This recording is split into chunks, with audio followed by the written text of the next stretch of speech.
morning guys, I'm Amita Channel. Ayan guys, nagluluto ako ng isdang lapu-lapu, sinigang na lapu-lapu. Kasi darating yung anak, gutom na. Gusto niya kumain ng sinigang na lapu-lapu. Ayan guys, malapit na maluto. Yung nilagay ko na kalamansi. Para natural na asin.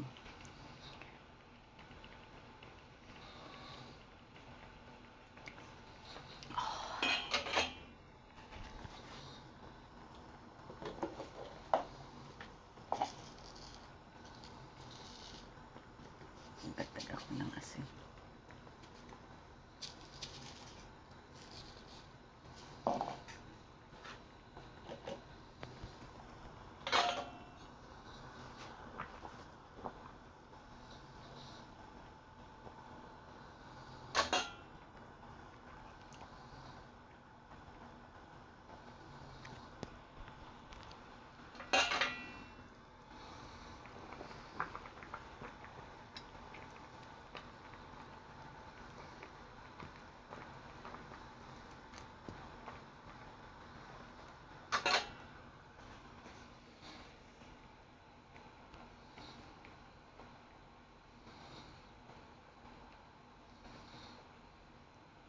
Thank you for watching. Good morning everyone.